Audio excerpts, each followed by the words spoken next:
Good morning. Greetings from Brussels.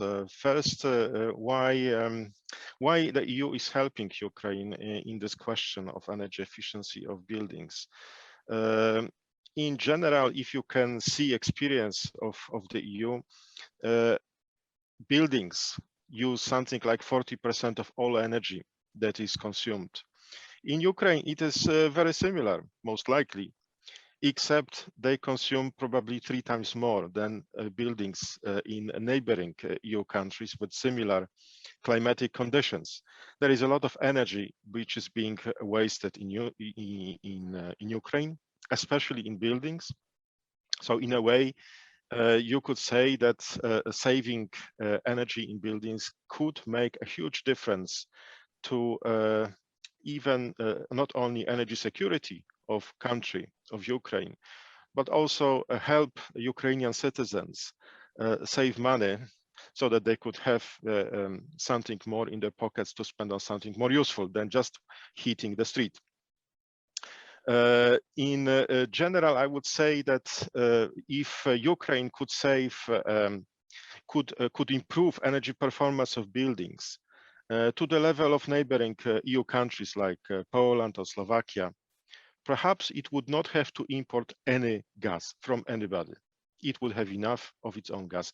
So it would make a huge difference to the country. And obviously, to the citizens of Ukraine, it doesn't make a good sense to waste limited resources that people have on heating the street.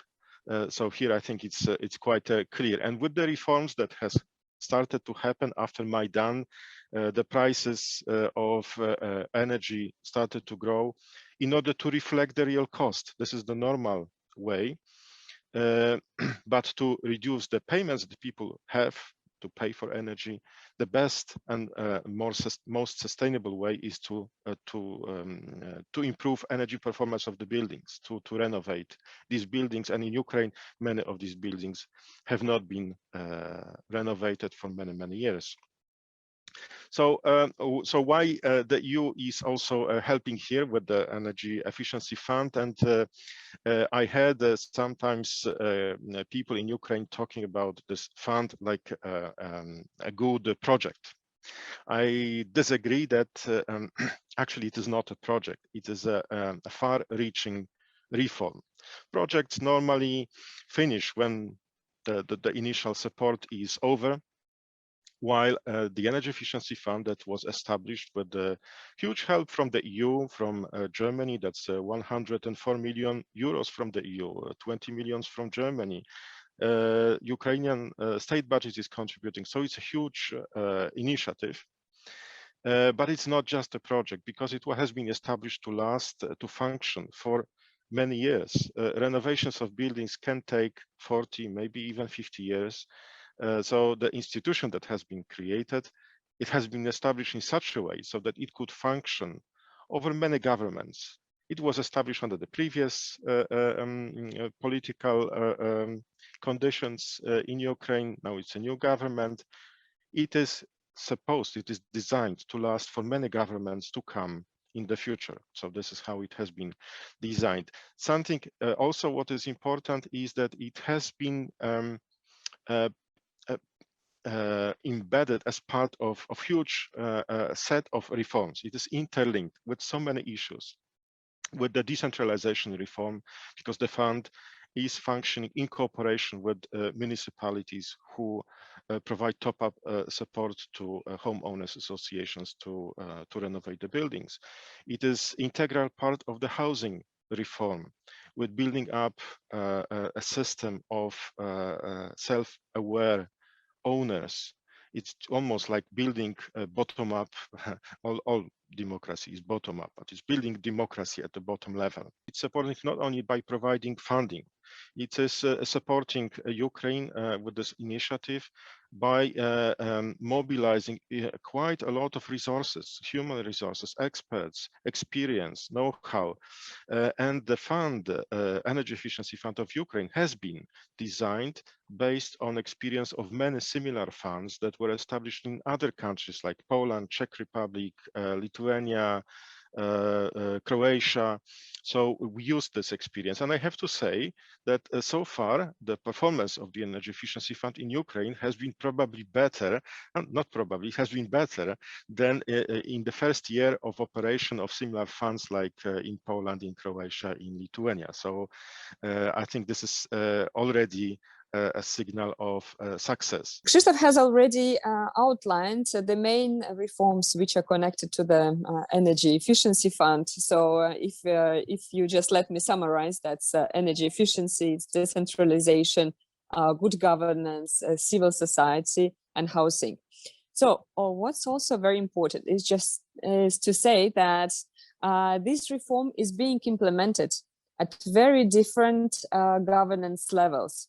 So it involves international finance organizations. It involves the EU and the government of Germany as foreign donors. It involves Ukrainian central authorities, Ukrainian municipalities, and also Ukrainian civil society, which plays a crucial role in this process.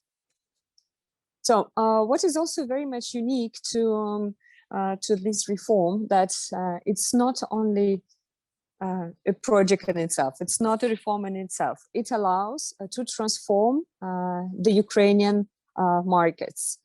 So it provides an opportunity to different spheres. For instance, the construction business, developing energy auditors, developing the market of project designers. It opens markets and creates additional competition. Also, for instance, in the banking sector, we could witness some 5 years ago that the banking sector was not really eager to work with the Ukrainian homeowners, and the commercial loans that were provided to Ukrainian homeowners were very expensive. It was almost as expensive as buying a new car or a new phone. And after 5 years of establishing this market, of creating the fund, and after 2 years of the existing program, now we see that the commercial loans provided by Ukrainian banks have become cheaper. We have noticed that new markets are being created, new businesses are opening. And this is especially important for the green recovery of the country after the COVID-19 crisis. The Energy Efficiency Fund allows to create new businesses and new jobs. And most often, these are local jobs. And this is really very much important for such a country, such a huge country as Ukraine, that these services are not centralized and that local people receive additional opportunities. The end beneficiaries of the Ukrainian Energy Efficiency Fund are Ukrainian homeowners who have created a Ukrainian homeowners associations. Why are we focusing on this particular group? Because those people who have decided to gather and to work together on one single project that brings them together, we know that they will start this project and they will take it until the end. We had the increased quality of public products and services, and we have higher returns to the state budget because of these good practices. And I'm sure Ukrainian side and our fund will also benefit from these practices. So what are these practices, right? First of all, it's active engagement of the board in guiding organizations strategically, in management, engagement and monitoring, in making sure that our strategy is aligned among all stakeholders. Corporate governance also includes sound legal framework, sound funds, internal policies, procedures. Corporate governance practices also respect all stakeholders' rights, including the parties that fund us, including the parties that benefit from our services, all of them. And the corporate governance practices also make sure that we commit to transparency, that we provide all data that is interesting to the stakeholders openly. It's publicly available. and that we commit to no conflicts of interest, and we commit to reducing the risk of corruption and implementing sound internal controls and risk management procedures. So first of all, for the homeowners associations, I believe they should benefit from speedy, friendly assistance in obtaining the grants to complete renovations. For Ukrainian government and donors who fund the operations and provide the grants to the homeowners associations, these corporate governance practices mean that they get secure and effective way to distribute the public funds to those in need. For the fund's employees, these practices mean that they have enjoyable, challenging work experience, that they are able to personally contribute in creating significant changes that make people's lives better. For construction companies and other market players that are part of this renovation process, it means that they have opportunity to work following fair and clear market rules. So I'm sure that all stakeholders of Ukrainian Energy Efficiency Fund benefit already and will continue benefiting from sound corporate governance practices. So the supervisory board is made currently of 5 individuals. 2 of them represent the Ukrainian government, 2 of them are independent, and 1 of them represents the donors. Developing the Energy Efficiency Fund in Ukraine is very important event and task for Ukrainian government. Energy Efficiency Fund received around 82 million euros as its capitalization for our charter capital. And also donors gave 100 million euros. Europe gave us 80 million euros for grants themselves, and Germany gave 20 million euros for grant payments as well. So Energy Efficiency Fund is the part of EU Green Deal initiative. And the mission of the Energy Efficiency Fund is to bring Ukraine up to the European level of the energy efficiency. And of course, the task of the Energy Efficiency Fund is to reduce the level of energy consumption and CO2 emission in the residential sector of Ukraine. The strategic goal of the Energy Efficiency Fund by 2025 is to have roughly around 500,000 families in 5,000 buildings to consume at least 20% less energy after renovation of their buildings. The Energodim program of Energy Efficiency Fund is gaining momentum. We are moving forward. We are moving forward together with our partners, EU, Germany, IFC, GIZ, UNDP.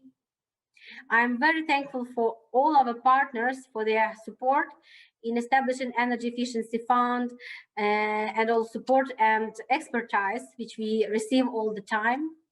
I'm very happy to present here Energy Efficiency Fund and Ukrainian project. And let's be in touch. Let's see our next steps and next results. IFC has been working on energy efficiency in Ukraine for the last 11 years.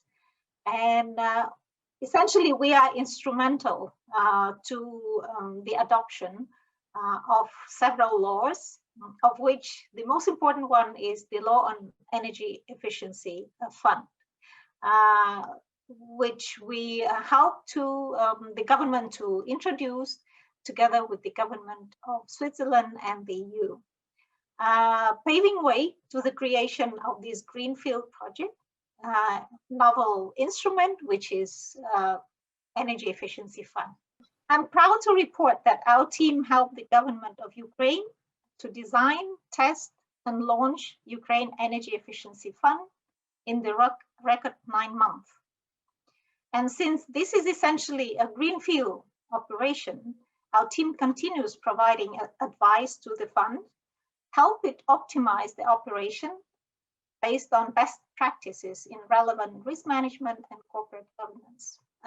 It is projected that our project will help facilitate over 150 million euros in investment in the next 3 years. Our project has a network of regional advisors across all the regions in Ukraine who help the fund to engage with homeowner association, educate them why energy efficiency is important for the buildings and what benefits that they will get from renovating their buildings, what savings they will have, and the reduction in the consumption of energy. We also engage with banks to help them to adjust their lending products to the funds program so that the homeowner association can get the loans which are most suitable for their individual projects. UNDP is currently implementing a project funded by European Union, which is called Homeowners of Ukraine for Sustainable Energy Solutions, which is shortened to HOUSES.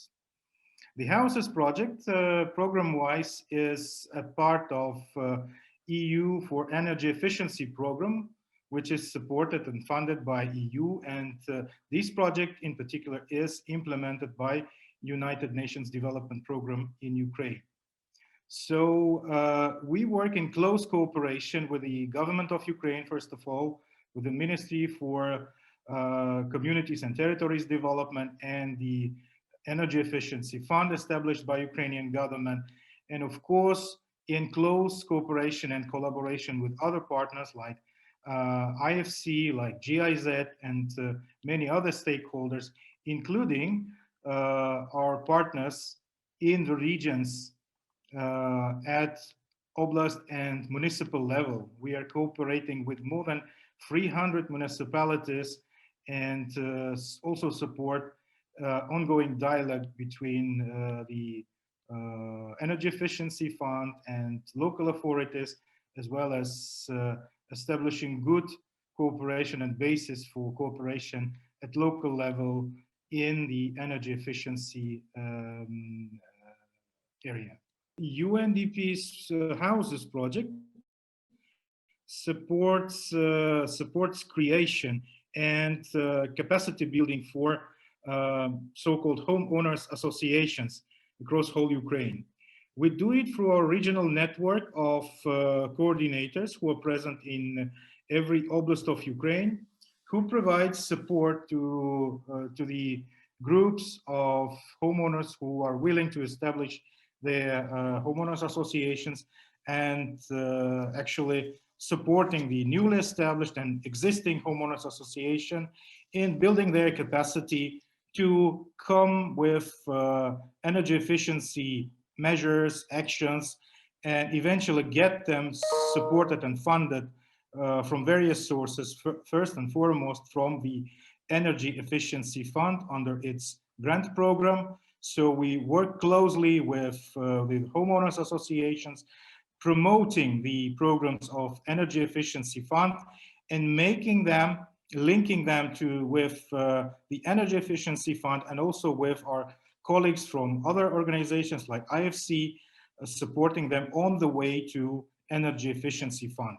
The idea behind that, in very short, is that we are helping to create future clients for the State Energy Efficiency Fund, which will also help to promote the energy efficiency through making this homeowners associations capable to come with their own micro projects, get them implemented, and so to contribute into the overall achieving sustainable development goals by contributing to improved energy efficiency, reducing the CO2 emissions, and so contributing to stabilization of climate and overall achieving the SDGs.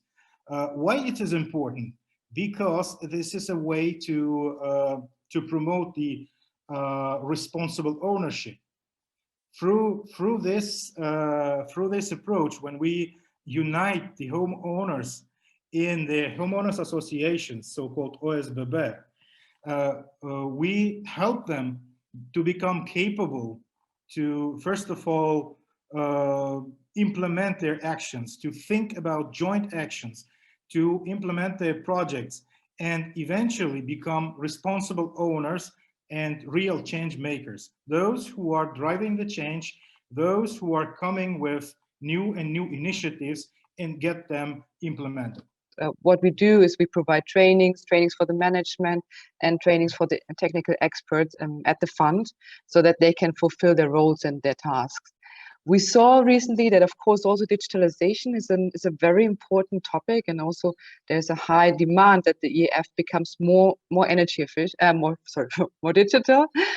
So we are also supporting here, and very happy that on behalf of the German government, we can also support the Energy Efficiency Fund here in developing digital solutions. Second, we as GIZ, we are running Ukraine-wide training programs for service providers. I would like to give you one example. So, for instance, we have run an extensive training program for energy auditors all around Ukraine. To that date, we have trained more than 700 experts that help home organizations to plan their renovation projects and to submit their applications to the EEF. Other trainings will follow. So, for instance, in the future, we will also support and we will provide trainings for construction and building experts that then implement the buildings on the ground, so that they know, how to treat the materials, how to do proper the renovation. And thirdly, yes, here we are also strongly aligning with the German government, with the Ministry for the Environment.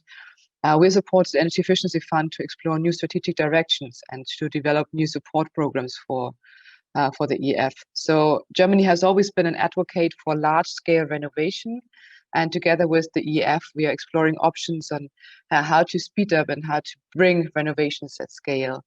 In addition, for Germany, was always one of the key aspects of the EEF was to make renovation also affordable for socially vulnerable population. So we will also continue to support the EEF in exploring options on how to make renovation, how to make the financing of renovation projects affordable for low-income households. Yeah, this is basically it, and I think the journey just began, and we're very much looking forward to be further part to create the energy efficient future together with all the other partners here in Ukraine.